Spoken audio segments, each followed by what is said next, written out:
Everyone, welcome back to the channel. मेरा नाम है शिखा और आज हम करेंगे अपनी क्लास 11th की इंग्लिश की poem which is the laburnum top. और बहुत अच्छी पोएम है। इस पोएम का नाम और पोएट का नाम अच्छे से याद कर लेना, क्योंकि पहला क्वेश्चन पोएम में से जो आता है ना, वो यही आता है कि स्टेंजा दे दी जाएगी और उसका आपको पोएम का नाम और पोएट का नाम बताना है। तो पोएम का नाम है the laburnum top and the poet is Ted Hughes. इतनी बात समझ में आई? ओके, अब बिना किसी देरी के स्टार्ट करते हैं अपने इस पोएम को। सेकेंडली, ये जो पोएम की पीडीएफ आपको दिख रही है, इसमें मैंने आपको सब कुछ एक्सप्लेन किया है, नोट्स प्रोवाइड किए हैं और जितने भी इंपॉर्टेंट क्वेश्चन है इस पोएम से रिलेटेड, प्रीवियस ईयर क्वेश्चन है और लिटरेरी डिवाइसेस, सब कुछ मैंने इसमें ऐड किया हुआ है। So make sure you download this PDF from Telegram, link description box में। कोई भी डाउट है तो आप मुझे इंस्टाग्राम पे फॉलो करके डीएम कर सकते हैं, आई विल रिप्लाई, और वहीं पर आपको चैनल से रिलेटेड अपडेट्स देखने को मिलेंगे। ठीक है, सो स्टार्ट करते हैं। The laburnum top, stanza number 1। The laburnum top is silent quite still से लेकर branches, yellow flowers and poisonous seeds तक। अब यहाँ पर इन लाइंस में पोएट क्या कहना चाहते हैं कि एक लेबरनम ट्री है। क्या है? एक लेबरनम ट्री है और ये एक ऐसा ट्री होता है जिसकी पत्तियाँ कैसे रंग की होती हैं? येलो रंग की होती हैं। जो ट्री का टॉप है, ऊपर का हिस्सा है ट्री का, वो बहुत स्टिल है, मतलब हिल नहीं रहा और साइलेंट है। ठीक है, और टाइम क्या बता रखा है? दिन का टाइम था, सितंबर का महीना था, ऑटम सीजन था, जिसमें सारी पत्तियाँ, सारे जो बीज थे वो ट्री से गिर गए थे। ठीक है, पोएट जो है इसमें येलो वर्ड यूज़ कर रहे हैं किस चीज़ के लिए? सनलाइट के लिए, क्योंकि सितंबर के महीने में बहुत ब्राइट सनशाइन आती है और लीव्स भी जो हैं वो येलो हो जाते हैं। किस टाइम पे? ऑटम के टाइम पे। तो जो लेबरनम ट्री है उसके जो पत्ते थे वो येलो हो गए हैं। अब येलो कलर जो है वो ट्री के पत्ते और सनलाइट को तो दर्शा ही रहा है, साथ ही साथ एक और मीनिंग दे रहा है। येलो मतलब होता है साइलेंस, डेथ या फिर ब्यूटी, है ना। इन तीनों, येलो जो है वो इन तीनों चीज़ों को भी दर्शाता है, साइलेंस को भी, डेथ को भी। जैसे किसी की डेथ होती है तो उसका मुंह पीला निकल आता है ना, और साइलेंस को भी दर्शाता है और ब्यूटी को भी दर्शाता है। ठीक है, तो इस ही describe the whole scene of the tree with this colour. और उन्होंने पूरे ट्री का जो सीन है वो इस कलर के साथ दर्शाया। कौन से कलर के साथ? येलो कलर के साथ। ठीक है, अब आगे बढ़ते हैं। Till the goldfinch come with a twitching chirp से लेकर the whole tree trembles and thrill. अब यहाँ पर चिटरिंग्स का मतलब वो क्या होता है? चैट चैट की साउंड क्रिएट करना, जो कि कौन करती है? चिड़िया। ठीक है, ट्रेमर ऑफ विंग्स का क्या मतलब है? कि विंग्स जो चिड़िया के पर हैं उनमें हल्की हल्की वाइब्रेशन हो रही है। ट्रिलिंग का मतलब क्या है? चिरपिंग साउंड प्रोड्यूस करना। ट्रेम्बल्स का मतलब होता है शेक करना और थ्रिल का मतलब होता है एक्साइटमेंट की फीलिंग। ठीक है, गोल्ड फिंच जो है वो एक छोटी सी सिंगिंग बर्ड है। उसके येलो फेदर होते हैं, येलो पंख होते हैं और वो सिंग करती है। ट्विचिंग का मतलब है एक अचानक से जर्किंग मूवमेंट, अचानक से सतर्क हो जाना, ऐसा मतलब होता है ट्विचिंग का। चिरप मतलब कि जो चिड़िया वगैरह साउंड करती है उसको चिरप कहते हैं। और स्टार्टलमेंट का क्या मतलब है? सडन शॉक की फीलिंग आ जाना। एब्रप्ट का मतलब है बहुत रैपिड। ठीक है, अब यहाँ पर गोल्ड फिंच अचानक से क्या होता है उस पेड़ पे जो बहुत साइलेंट था, स्टिल था, जिसके येलो पत्ते थे, डे का टाइम था, सितंबर का महीना था, ऑटम सीजन था, वहाँ पर एक गोल्ड फिंच बर्ड आ जाती है जिसके फेदर जो होते हैं वो येलो कलर के होते हैं, वो सिंग करती है। ठीक है, वो जो है वो ट्री जो है बिल्कुल डेथ लाइक लग रहा था, जैसे उसकी मृत्यु हुई है, क्योंकि वो पूरा पीला पड़ा हुआ था, है ना। उसके पत्ते जो है बिल्कुल पीले पीले हो रखे हैं और पीला मतलब इट शोज डेथ ऑल्सो, है ना। तो गोल्ड फिंच बर्ड आती है एक डेथ लाइक ट्री के ऊपर, यानी कि लेबरनम के ऊपर, और एक अचानक से चिरप साउंड क्रिएट करती है।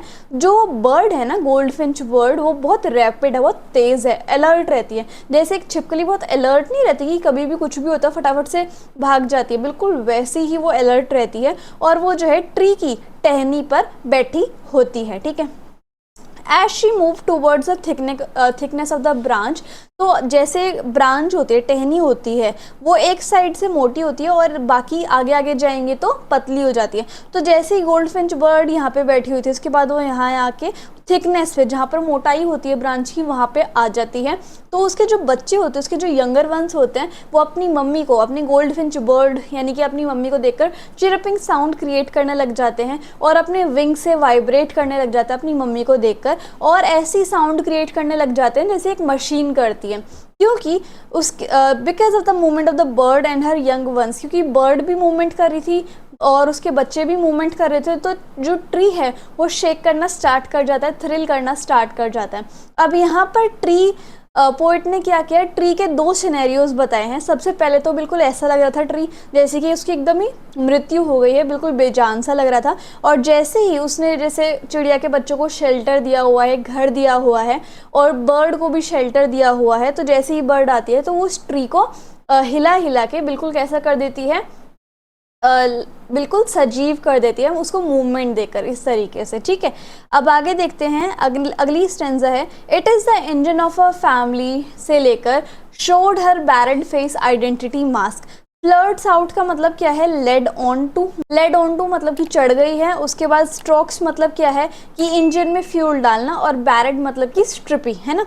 अब यहाँ पर क्या है देखो, the laburnum tree and goldfinch bird is the engine of her family. जैसे गोल्डफिंच बर्ड है, उसके बच्चे लेबरनम ट्री पे ही रहते हैं, तो लेबरनम ट्री जैसे उसके बच्चों को क्या दे रहा है, शेल्टर दे रहा है। और गोल्डफिंच बर्ड भी अपने बच्चों के लिए खाना लेके आती है कहीं ना कहीं से। तो लेबरनम ट्री और गोल्डफिंच बर्ड जो है वो अपनी फैमिली के लिए एज अ इंजन काम कर रही है। वो जो है अपने बच्चों को फूड प्रोवाइड करती है, और फिर उसके बाद वो ब्रांच के एंड तक चली जाती है, मतलब फिर से वो पतली साइड जो है ब्रांच की, वो बर्ड वहाँ पे आ जाती है। ठीक है, उसका जो डार्क कलर का स्ट्रिप्ड फेस था, मतलब उसका फेस जो था गोल्डफिंच बर्ड का, वो तो डार्क था, ब्लैक कलर का लगा लो, और जो उसके पर थे विंग्स थे वो येलो कलर के थे। ठीक है, वो उसकी जो डार्क कलर का फेस था वो विजिबल हो जाता है, और उसकी जो बॉडी है येलो है, वो बिल्कुल ट्री के लीव्स के कलर की जैसे ही थी, यानी कि येलो। तो उसके जो बर्ड्स के फेदर होते हैं, विंग्स होते हैं, वो तो ट्री के कलर के पीछे ही छुप जाते हैं, क्योंकि दोनों का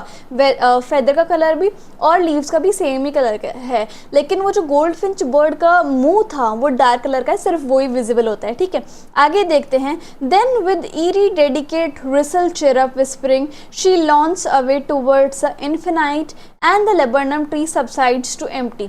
eerie मतलब क्या है, बहुत weird यानी कि strange situation।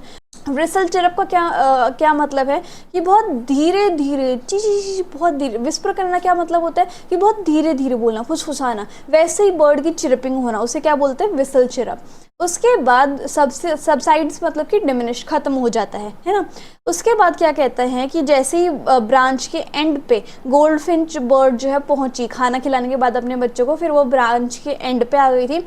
बर्ड जो है स्वीट चिरपिंग साउंड क्रिएट करते हैं, और ऐसा लग रहा था जैसे वो फुसफुसा रहे हैं, विस्परिंग कर रहे हैं। उसके बाद जो गोल्डफिंच बर्ड है वो उड़ जाती है इनफाइनाइट स्काई में, जिसकी कोई लिमिट नहीं है। अगेन जैसे ही वो बर्ड उड़ जाती है, वैसे ही लेबरनम ट्री जो है वो साइलेंट हो जाता है और डेथ लाइक फिर से हो जाता है। ठीक है, अब इस पोएम के लिटरेरी डिवाइस के बारे में बात कर रहे हैं। एलिट्रेशन का क्या मतलब होता है, जब कॉन्सोनेंट साउंड जो है वो बार बार रिपीट करती है सेम वर्ड्स में। ठीक है, अब यहाँ पर देखो सितंबर सनलाइट में एस एस रिपीट हो रहा है, ट्री ट्रेम्बल्स में टी टी रिपीट हो रहा है, ये कॉन्सोनेंट्स है, तो ये एलिट्रेशन हो गया। सिमिली क्या होता है, जब दो चीज़ों में कंपेरिजन होता है और लाइक और एज जैसे वर्ड आ जाते हैं, जैसे स्लीक एज अ लिजर्ड, जैसे लिजर्ड चौकन्नी होती है, वैसे ही वो गोल्ड फिंच बर्ड भी चौकन्नी होती है। तो एज जहाँ पर भी आ गया और लाइक जहाँ पर भी आ गया और दो चीज़ों में कंपैरिजन हो रहा है तो सिमिली हो जाता है।